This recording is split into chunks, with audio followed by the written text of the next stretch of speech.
Hi hello ನಮಸ್ತೆ ಎಲ್ಲರಿಗೂ inform media ಜಗತ್ತು ಚಾನಲಿನ ಮತ್ತೊಂದು ವಿಡಿಯೋಗೆ ಸ್ವಾಗತ ಸುಸ್ವಾಗತ.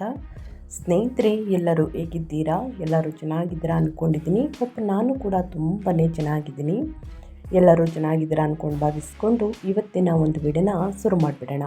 ಇವತ್ತಿನ ಒಂದು ವಿಡಿಯೋದಲ್ಲಿ ಮಿಥುನ ರಾಶಿಯವರಿಗೆ ಜುಲೈ 29ನೇ ತಾರೀಕಿಂದ ಏನೆಲ್ಲ ಅದೃಷ್ಟದ ಫಲಗಳನ್ನು ಗಳಿಸಲಿದ್ದೀರಿ, ಯಾವುದರ ಬಗ್ಗೆ ಎಚ್ಚರಿಕೆ ವಹಿಸಬೇಕು ಅನ್ನೋದನ್ನ ಕಂಪ್ಲೀಟಾಗಿ ಮಿಥುನ ರಾಶಿಯವರಿಗೆ ಇದೇ ವಿಡಿಯೋದಲ್ಲಿ ತಿಳಿಸ್ಕೊಡ್ತಾ ಹೋಗ್ತೀನಿ. ಜುಲೈ 29ನೇ ತಾರೀಕು ಹುಣ್ಣಿಮೆ ಇದೆ ಸ್ನೇಹಿತರೆ. ಈ ಹುಣ್ಣಿಮೆಯನ್ನು ಆಷಾಢದ ಹುಣ್ಣಿಮೆ ಎಂದು ಕೂಡ ಕರೆಯಲಾಗುತ್ತದೆ ಅಥವಾ ಗುರುಪೂರ್ಣಿಮೆ ಎಂದು ಕೂಡ ಕರೆಯಲಾಗುತ್ತದೆ. ಈ ಹುಣ್ಣಿಮೆಯ ದಿನದಿಂದ ನಿಮ್ಮ ವ್ಯಾಪಾರ ವ್ಯವಹಾರದಲ್ಲಿ, ಹಣಕಾಸಿನಲ್ಲಿ, ವೃತ್ತಿ ಜೀವನದಲ್ಲಿ, ಉದ್ಯೋಗದಲ್ಲಿ ಏನೆಲ್ಲ ಬದಲಾವಣೆಗಳು ಕಂಡು ಬರಲಿದೆ, ಯಾವುದರ ಬಗ್ಗೆ ಎಚ್ಚರಿಕೆ ವಹಿಸಬೇಕು ಅನ್ನೋದನ್ನ ಕಂಪ್ಲೀಟಾಗಿ ಇದೇ ವಿಡಿಯೋದಲ್ಲಿ ತಿಳಿಸ್ಕೊಡ್ತಾ ಹೋಗ್ತೀನಿ.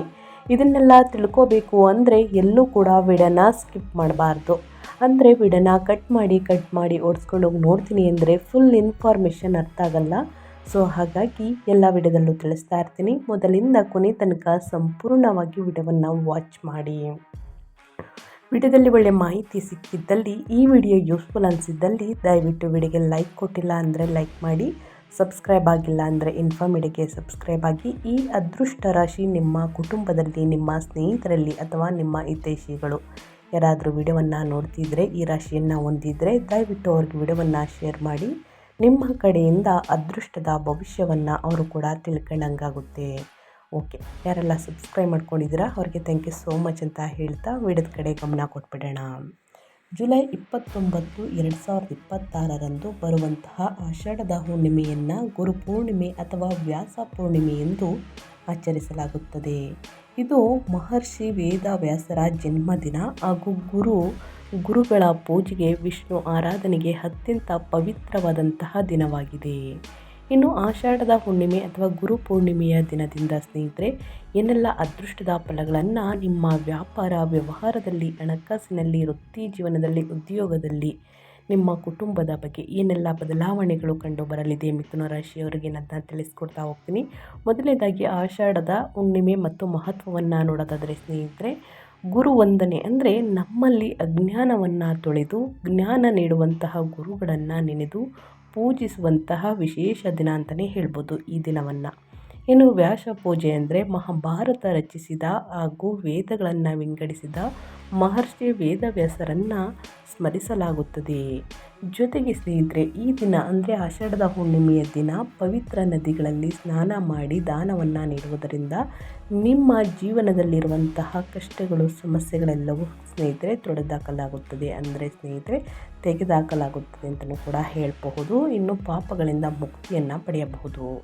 ಹಾಗಿದ್ದರೆ ಪವಿತ್ರ ನದಿಗಳಲ್ಲಿ ಸ್ನಾನವನ್ನು ಮಾಡುವುದಕ್ಕೆ ಆಗಲಿಲ್ಲ, ಏನು ಮಾಡಬೇಕು ಅಂದರೆ ಮನೆಯಲ್ಲಿ ಮಾಡುವಂತಹ ಸ್ನಾನದ ನೀರಿಗೆ ಚಿಟಿಕೆ ಉಪ್ಪು ಮತ್ತು ಸ್ನೇಹಿತರೆ ಒಂದು ಕಾಳು ಉಪ್ಪು, ಚಿಟಿಕೆ ಅರಿಶಿಣವನ್ನು ಹಾಕಿ ಸ್ನಾನವನ್ನು ಮಾಡುವುದರಿಂದ ನಿಮ್ಮಲ್ಲಿರುವಂತಹ ನೆಗೆಟಿವ್ಸ್ನೆಲ್ಲ ಹೊರಹಾಕಲಾಗುತ್ತದೆ.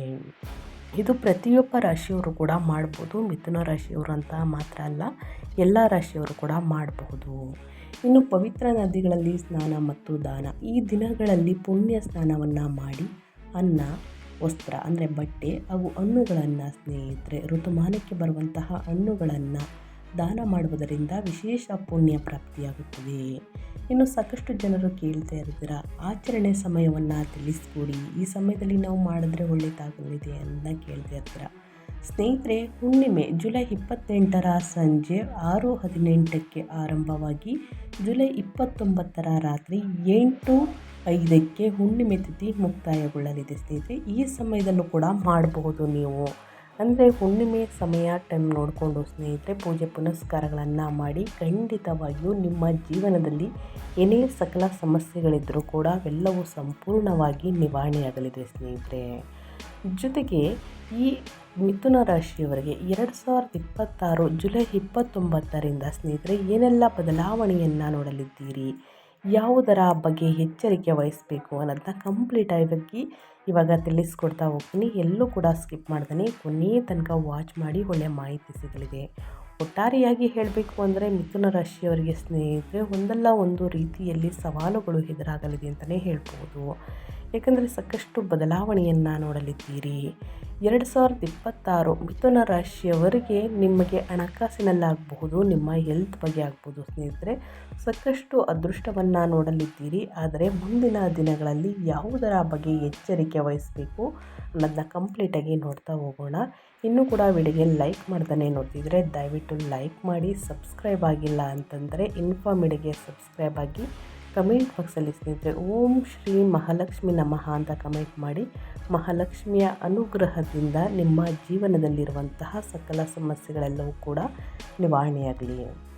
ಇನ್ನು ಸ್ನೇಹಿತರೆ, ಮಹಾಲಕ್ಷ್ಮಿಯ ಕೃಪೆಯನ್ನು ಲಭಿಸಬೇಕು ಅಂತಂದರೆ ದಯವಿಟ್ಟು ನೀವೇನು ಮಾಡಬೇಕು ಅಂದರೆ ಮಂಗಳವಾರ, ಶುಕ್ರವಾರ ಸ್ನೇಹಿತರೆ ಕೆಂಪು ಹೂಗಳು ಮತ್ತು ಹಳದಿ ಬಟ್ಟೆಗಳು, ಹಳದಿ ಸಿಹಿ ತಿಂಡಿಗಳನ್ನು ಬಡವರಿಗೆ, ನಿರ್ಗತಿಕರಿಗೆ ಸ್ನೇಹಿತರೆ ಐಡೆಂಟಿಫೈ ಮಾಡಿ ನಿಮ್ಮ ಕೈಯಲ್ಲಾದಷ್ಟು ಸಹಾಯವನ್ನು ಮಾಡಿ. ಹಣಕಾಸಿನ ಪ್ರಾಬ್ಲಮ್ ಇದ್ದರೆ ನಿವಾರಣೆಯಾಗಲಿದೆ.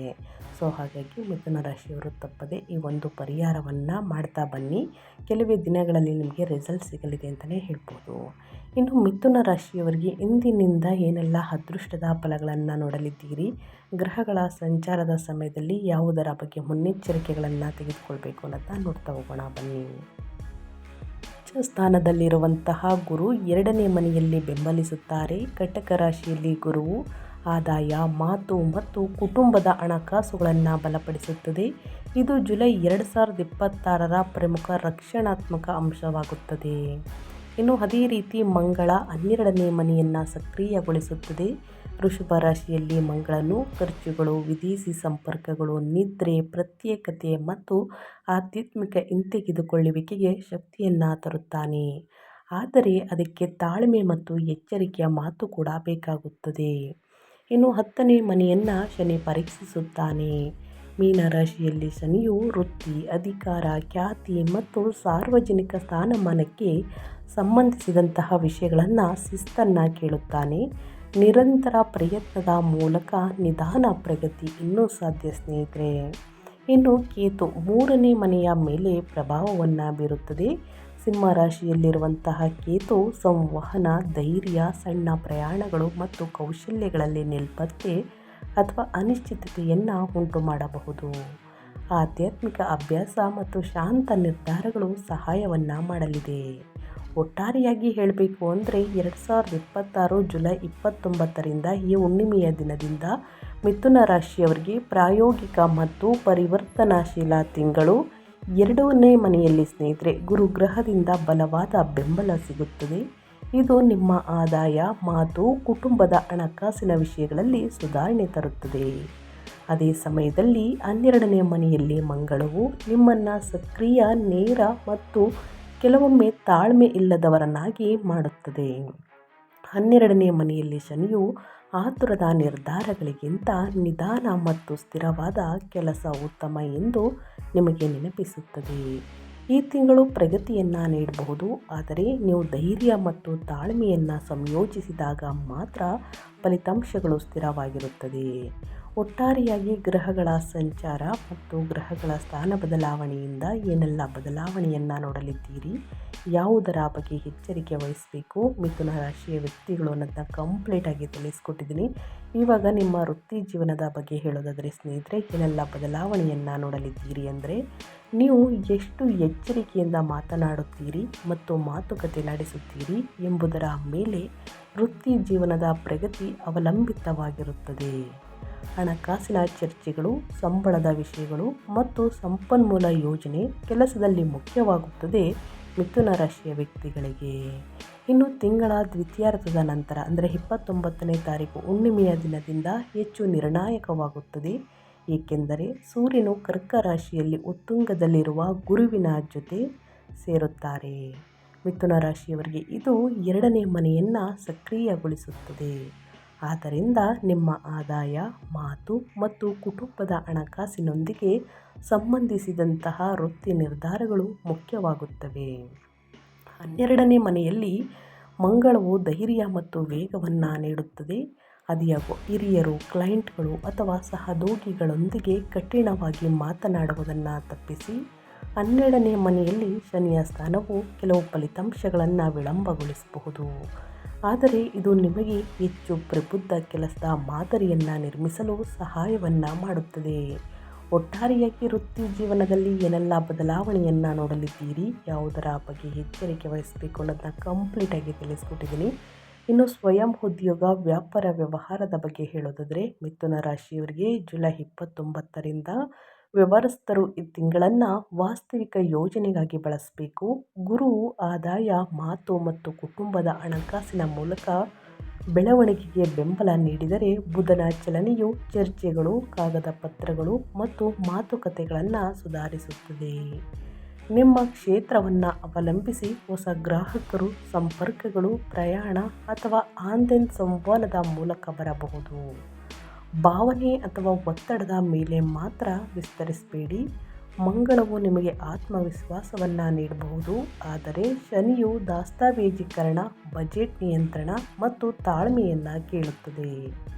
ನಿರ್ಧಾರಗಳನ್ನು ಸರಿಯಾಗಿ ಪರಿಶೀಲಿಸಿದಾಗ ರಿಯಲ್ ಎಸ್ಟೇಟ್, ಶಿಕ್ಷಣ, ಸಲಹಾ, ಸಂವಹನ, ತಾಂತ್ರಿಕ ಕೆಲಸ, ವ್ಯಾಪಾರ ಮತ್ತು ಸೇವಾ ಆಧಾರಿತ ಚಟುವಟಿಕೆಗಳು ಪ್ರಗತಿಯನ್ನು ಸಾಧಿಸಬಹುದು. ಇನ್ನು ಹಣಕಾಸಿನ ಸ್ಥಿತಿ ಬಗ್ಗೆ ಹೇಳೋದಾದರೆ, ನಿಮ್ಮ ಆರ್ಥಿಕ ಸ್ಥಿತಿ ಅಂದರೆ ಫೈನಾನ್ಸ್ ಬಗ್ಗೆ ಹೇಳೋದಾದರೆ, ಜುಲೈ 29ರಿಂದ ಅಂದರೆ ಆಷಾಢದ ಹುಣ್ಣಿಮೆಯ ದಿನದಿಂದ ಮಿಥುನ ರಾಶಿಯವರಿಗೆ ಪ್ರಯಾಣ, ಆರೋಗ್ಯ, ದಾನ, ವಿದೇಶಿ ಸಂಪರ್ಕಗಳು ಅಥವಾ ನಿದ್ರೆಗೆ ಸಂಬಂಧಿಸಿದ ಜೀವನ ಶೈಲಿಯ ಅಸಮತೋಲನದಿಂದಾಗಿ ಸ್ವಲ್ಪ ವೆಚ್ಚಗಳು ಹೆಚ್ಚಾಗಬಹುದು ಸ್ನೇಹಿತರೆ ನಿಮಗೆ. ಇನ್ನು ಗುರುವು ರಕ್ಷಣೆ ಮತ್ತು ಉತ್ತಮ ತೀರ್ಪನ್ನು ತರುತ್ತಾರೆ. ವಿಶೇಷವಾಗಿ 2ನೇ ಮನೆಗೆ ಸಂಬಂಧಿಸಿದಂತಹ ವಿಷಯಗಳಲ್ಲಿ ಸ್ಥಿರವಾದ ಕೆಲಸದ ಮೂಲಕ ಆದಾಯವನ್ನು ಸುಧಾರಿಸಬಹುದು. ಆದರೆ ಆದಷ್ಟು ಖರ್ಚುಗಳನ್ನು ಬರೆದಿಟ್ಕೊಳ್ಬೇಕು ಮತ್ತು ನಿಯಂತ್ರಿಸಬೇಕು. ಅನಗತ್ಯ ಖರ್ಚುಗಳನ್ನು ಮಾಡಬೇಡಿ. ಎಕ್ಸಾಂಪಲ್ ಆಗಿ ಮುಂದಿನ ದಿನಗಳಲ್ಲಿ ಆ ವಸ್ತು ನಿಮಗೆ ಇಂಪಾರ್ಟೆಂಟಾಗಿ ಯೂಸ್ ಆಗುತ್ತೆ ಅಂದರೆ ಮಾತ್ರ ಖರೀದಿ ಮಾಡಿ. ಇಲ್ಲಾಂದರೆ ಅನಗತ್ಯ ಖರ್ಚುಗಳನ್ನು ಮಾಡ್ತಾ ಬಂದರೆ ಮುಂದಿನ ದಿನಗಳಲ್ಲಿ ಹಣಕಾಸಿನ ಪ್ರಾಬ್ಲಮ್ ಎದುರಾಗಬಹುದು. ಸೊ ಹಾಗಾಗಿ ಒಂದಷ್ಟು ಉಳಿತಾಯವನ್ನು ಮಾಡಿ. ಇನ್ನು ಯಾವುದೇ ಪುರಾವೆಗಳಿಲ್ಲದೆ, ಊಹಾತ್ಮಕ ನಿರ್ಧಾರಗಳಿಲ್ಲದೆ ಮತ್ತು ಭಾವನಾತ್ಮಕ ಖರೀದಿಗಳಿಲ್ಲದೆ ಹಣವನ್ನು ಸಾಲವಾಗಿ ನೀಡುವುದನ್ನು ತಪ್ಪಿಸಿ. ಹಣವನ್ನು ಸಾಲ ತೆಗೆದುಕೊಳ್ಳುವುದಕ್ಕೆ ಇವೆರಡಕ್ಕೂ ಸ್ನೇಹಿತರೆ ಈ ತಿಂಗಳು ಬೆಟರ್ ಇಲ್ಲ ಅಂತಲೇ ಹೇಳ್ಬೋದು ಮಿಥುನ ರಾಶಿಯ ವ್ಯಕ್ತಿಗಳಿಗೆ. ಇನ್ನು ನೀವು ಆಸ್ತಿ, ವಾಹನ, ಶಿಕ್ಷಣ, ಪ್ರಯಾಣ ಅಥವಾ ವ್ಯಾಪಾರ ಹೂಡಿಕೆಯನ್ನು ಯೋಜಿಸುತ್ತಿದ್ದರೆ ಅಂತಿಮಗೊಳಿಸುವ ಮೊದಲು ಆಯ್ಕೆಗಳನ್ನು ಎಚ್ಚರಿಕೆಯಿಂದ ಹೋಲಿಕೆ ಮಾಡಿ. ದುಡುಕಿನ ನಿರ್ಧಾರಗಳು ಹಣಕಾಸಿನ ವಿಚಾರದಲ್ಲಾಗಲಿ ಮತ್ತು ವ್ಯಾಪಾರ ವ್ಯವಹಾರದಲ್ಲಿ ಹೂಡಿಕೆಯನ್ನು ಮಾಡ್ತೀವಿ, ಏನಾದರೂ ಖರೀದಿಯನ್ನು ಮಾಡ್ತೀವಿ ಅಂದರೆ ಯಾರನ್ನು ಕೂಡ ಕುರುಡರಾಗಿ ನಂಬೇಡಿ. ಮೋಸ ಹೋಗುವಂತಹ ಚಾನ್ಸಸ್ ಅತಿ ಹೆಚ್ಚಾಗಿದೆ. ಸೊ ಹಾಗಾಗಿ ಯಾವುದೇ ಒಂದು ಕೆಲಸದಲ್ಲಿ ಅಂತಿಮ ನಿರ್ಧಾರಗಳನ್ನು ತೆಗೆದುಕೊಳ್ಬೇಕಾದ್ರೆ 1 ಅಥವಾ 2-3 ಬಾರಿ ಯೋಚಿಸಿ ನಿರ್ಧಾರಗಳನ್ನು ತೆಗೆದುಕೊಳ್ಳಿ ಅಂತ ಹೇಳ್ತಾ, ಇನ್ನು ನಿಮ್ಮ ಹೆಲ್ತ್ ಬಗ್ಗೆ ಹೇಳೋದಾದರೆ, ನಿಮ್ಮ ಯೋಗಕ್ಷೇಮದ ಬಗ್ಗೆ ಹೇಳೋದಾದರೆ ಏನೆಲ್ಲ ಬದಲಾವಣೆಯನ್ನು ನೋಡಲಿದ್ದೀರಿ, ಯಾವುದರ ಬಗ್ಗೆ ಎಚ್ಚರಿಕೆ ವಹಿಸಬೇಕು ಮಿಥುನ ರಾಶಿಯ ವ್ಯಕ್ತಿಗಳು ಅಂತ ನೋಡ್ತಾ ಹೋಗೋಣ. ಮೊದಲನೇದಾಗಿ ಮೊಣಕಾಲುಗಳು, ಮೂಳೆಗಳು, ಬೆನ್ನು ನೋವು ಮತ್ತು ಕೆಲಸದ ಒತ್ತಡವನ್ನು ಎಚ್ಚರಿಕೆಯಿಂದ ನಿರ್ವಹಿಸಬೇಕಾಗುತ್ತದೆ ಮೊದಲನೇದಾಗಿ. ಇನ್ನು ಸಣ್ಣ ಗ್ರಹಗಳ ಸಂಚಾರದ ಸಮಯದಲ್ಲಿ ಸ್ನೇಹಿತರೆ ಮೊದಲನೇದಾಗಿ ಮಂಗಳನಾಶಕ ಕಿರಿಕಿರಿ ಮತ್ತು ಚಡಪಡಿಕೆಯನ್ನು ಹೆಚ್ಚಿಸಬಹುದು. ಭಯ, ಆತಂಕ, ನಿರ್ಭಯ ಕೂಡ ಹೆಚ್ಚಳವಾಗಲಿದೆ. ಆ ಸಮಯದಲ್ಲಿ ನೀವು ಹನುಮಾನ್ ಚಾಲಿಸವನ್ನು ಪಠಿಸಬೇಕಾಗುತ್ತದೆ.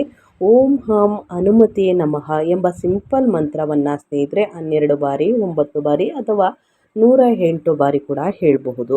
ಇದನ್ನು ಹೇಳುವುದರಿಂದ ಭಯ, ಆತಂಕ, ನಿರ್ಭಯ ಎಲ್ಲವೂ ಕೂಡ ನಿವಾರಣೆಯಾಗಲಿದೆ. ಇನ್ನು ಅತಿಯಾದ ಯೋಚನೆಯನ್ನು ಬಿಡಬೇಕಾಗುತ್ತದೆ. ಆದ್ದರಿಂದಲೂ ಕೂಡ ಸಮಸ್ಯೆಗಳು, ನಿಮ್ಮ ಆರೋಗ್ಯದಲ್ಲಿ ಸಾಕಷ್ಟು ಸಮಸ್ಯೆಗಳು ಉದ್ಭವಿಸಬಹುದು.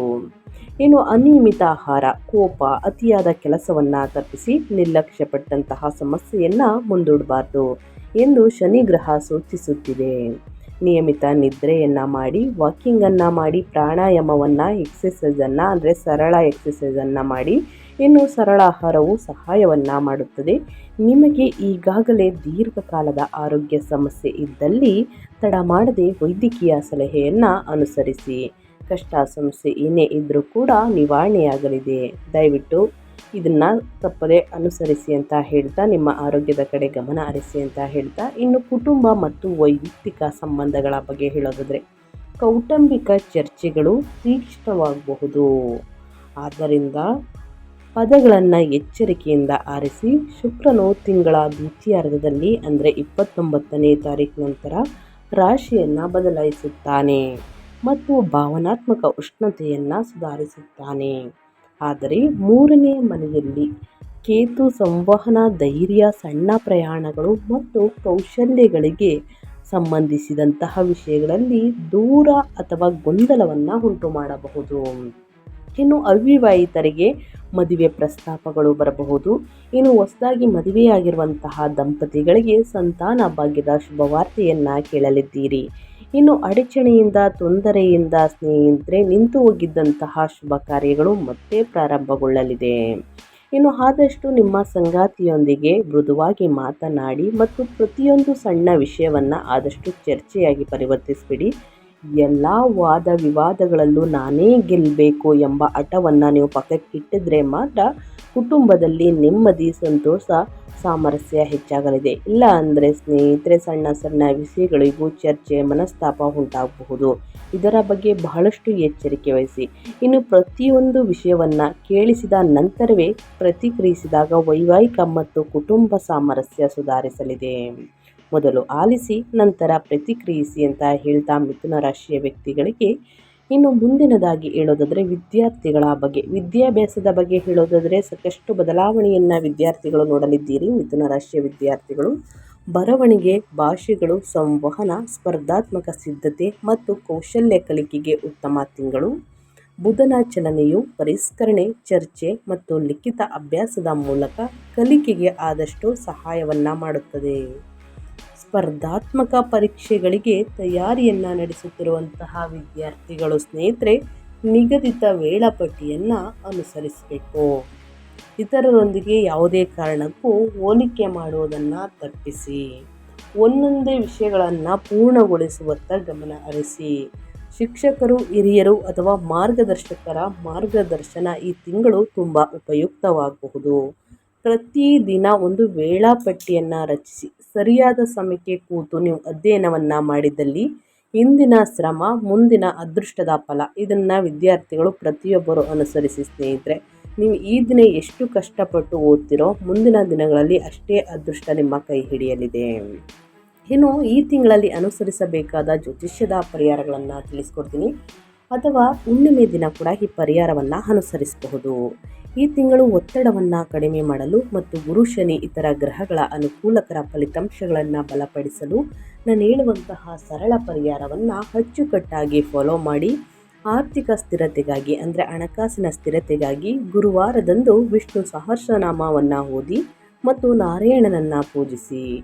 ದುಡುಕಿನ ಖರ್ಚುಗಳನ್ನು ದುಡುಕಿನ ಮಾತುಗಳಿಂದ ಆದಷ್ಟು ತಪ್ಪಿಸಿ ಮತ್ತು ಶನಿವಾರದಂದು ಅಗತ್ಯವಿರುವವರಿಗೆ ಆಹಾರ ಮತ್ತು ಔಷಧಿಗಳನ್ನು ದಾನ ಮಾಡಿ. ಮನೆಯ ಸಾಮರಸ್ಯಕ್ಕಾಗಿ ಶುಕ್ರವಾರದಂದು ಲಕ್ಷ್ಮೀ ದೇವಿಗೆ ಬಿಳಿ ಹೂಗಳನ್ನು ಅರ್ಪಿಸಿ. ಆದಷ್ಟು ಈ ಸಣ್ಣ ಪುಟ್ಟ ಪರಿಹಾರವನ್ನು ಮಾಡುವುದರಿಂದ ದೊಡ್ಡ ಸಮಸ್ಯೆಗಳೇ ನಿವಾರಣೆಯಾಗಲಿದೆ. ಸೊ ಹಾಗಾಗಿ ತಪ್ಪದೆ ಈ ಸಣ್ಣ ಪುಟ್ಟ ಪರಿಹಾರವನ್ನು ಮಿಥುನ ರಾಶಿಯವರು ಮಾಡಿ ಅಂತ ಹೇಳ್ತಾ ನಾನು ವಿಡಿಯೋವನ್ನು ಎಂಡ್ ಮಾಡ್ತಾ ಇದ್ದೀನಿ. ಇವತ್ತಿನ ಒಂದು ವಿಡಿಯೋದಲ್ಲಿ ಸಂಪೂರ್ಣ ಮಾಹಿತಿ ಸಿಕ್ಕಿದ್ದಲ್ಲಿ, ಈ ವಿಡಿಯೋ ಯೂಸ್ಫುಲ್ ಅನಿಸಿದ್ದಲ್ಲಿ ವಿಡಿಯೋಗೆ ಲೈಕ್ ಮಾಡೋದನ್ನ ಮರ್ತಿದ್ರೆ ಲೈಕ್ ಮಾಡಿ. ಇನ್ನೂ ನನ್ನ ಚಾನಲ್ನ ಸಬ್ಸ್ಕ್ರೈಬ್ ಮಾಡ್ಕೊಂಡಿಲ್ಲ ಅಂದರೆ ಇನ್ಫಾರ್ಮಿಡಿಗೆ ಸಬ್ಸ್ಕ್ರೈಬ್ ಆಗಿ ನಿಮ್ಮ ಅಭಿಪ್ರಾಯಗಳನ್ನು ಕಮೆಂಟ್ ಬಾಕ್ಸಲ್ಲಿ ತಿಳಿಸಿ. ಯಾರೆಲ್ಲ ಸಬ್ಸ್ಕ್ರೈಬ್ ಮಾಡ್ಕೊಂಡಿದ್ದೀರಾ ಅವ್ರಿಗೆ ಥ್ಯಾಂಕ್ ಯು ಸೋ ಮಚ್ ಅಂತ ಹೇಳ್ತಾ ನಿಮಗೂ ಮತ್ತು ನಿಮ್ಮ ಕುಟುಂಬಕ್ಕೆ ತುಂಬಾ ಒಳ್ಳೆಯದಾಗಲಿ. ಮತ್ತೊಂದು ವಿಡಿಯೋ ಜೊತೆ ಮತ್ತೊಂದು ಹೊಸ ಭವಿಷ್ಯದಲ್ಲಿ ಸಿಗ್ತೀನಿ ಸ್ನೇಹಿತರೆ. ಲೈಕ್, ಕಮೆಂಟ್, ಶೇರ್ ಮಾಡಿ. ಹೆಚ್ಚು ಫ್ಯಾಮಿಲಿಗೆ, ಫ್ರೆಂಡ್ಸ್ಗೆ ಈ ವಿಡಿಯೋವನ್ನು ಶೇರ್ ಮಾಡಿ. Thank you for watching.